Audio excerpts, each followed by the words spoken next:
Violent Venus. Now, Venus is probably the most violent, hell-like planet in the solar system.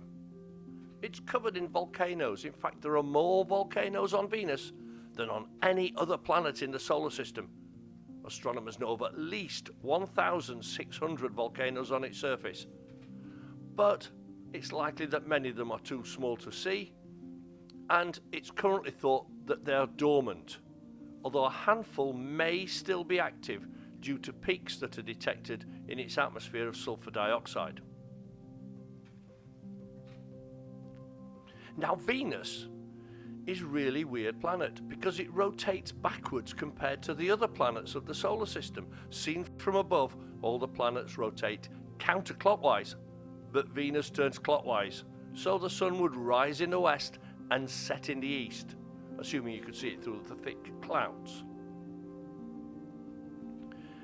Now, we say a day is how long it takes a planet to spin once, and a year is how long it takes a planet to orbit the sun. Well, a day on Venus lasts 243 Earth days, how long it takes Venus to spin, which means even at the equator, a human could walk faster than the planet spins.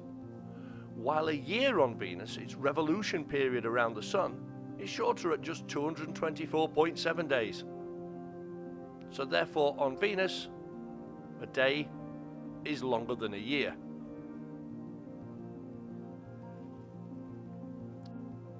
We said Venus is hell in the solar system. Well, that's true. The bulk of its atmosphere is made of carbon dioxide, which is an extreme greenhouse gas. We know that on Earth.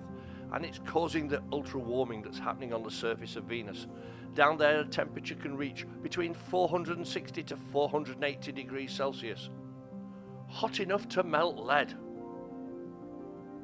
And hovering high atop the dense, scorching carbon dioxide air, the lightning and possible liquid lead deposits floating clouds of concentrated sulfuric acid. Now, the air pressure on the surface of Venus is extreme, about 92 times higher than the pressure at sea level on Earth. In other words, the pressure on Venus is about the same as if you were half a mile, 1 kilometer under the ocean. The pressure is so great it could cook a roast dinner in a second. And of course, it would squash a human being flat, which along with being roasted into 480 degrees temperature, and then when it rains the sulfuric acid dissolved. Also, to make matters worse, winds race across Venus' middle cloud layer at speeds of about 450 miles an hour, 724 kilometers an hour. These winds are faster than the fastest tornadoes we get on Earth.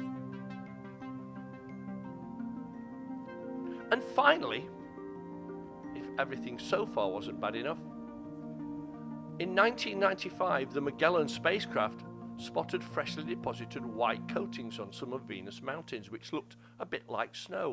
Of course, it couldn't have been snow. It's far too hot. Something vaporous must have been transported from the surface and condensed on the peaks. It created a very pretty scene, not unlike the Alps or the Rockies. But what could it be? Well, the best guess is it's either tellurium or lead sulfide, known as galena. Imagine lead snow. We have visited Venus, and some of the pictures you can see here were taken by the Russian Venera 13 probe. Well, Venera 13 landed on the surface of Venus on the 1st of March 1982,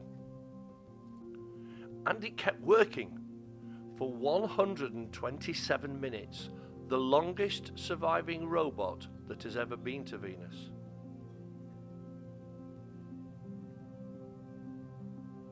Currently, we're working on technologies which would enable microprocessors and electronic components to survive the pressure and the incredible temperature on the surface of Venus. And once these technologies are being cracked, well, maybe in the not too distant future, we may see a landing craft with a rover on board go to Venus. But not right now. Well, I hope you enjoyed looking at the dramatic landscape and the hell that is planet Venus, the most violent extreme planet in our solar system. Well, thank you for watching. I hope you found it both useful and interesting. The aim is to release new programs about every week or so. So if there's something you wish me to cover, please let me know and I'll do my best to provide a program and a video on the subject. And once again, thank you for watching and please subscribe as subscriptions matter. And if you enjoyed the show, pass the message on. Let other people know where I am. And once again, thank you for watching and see you next time.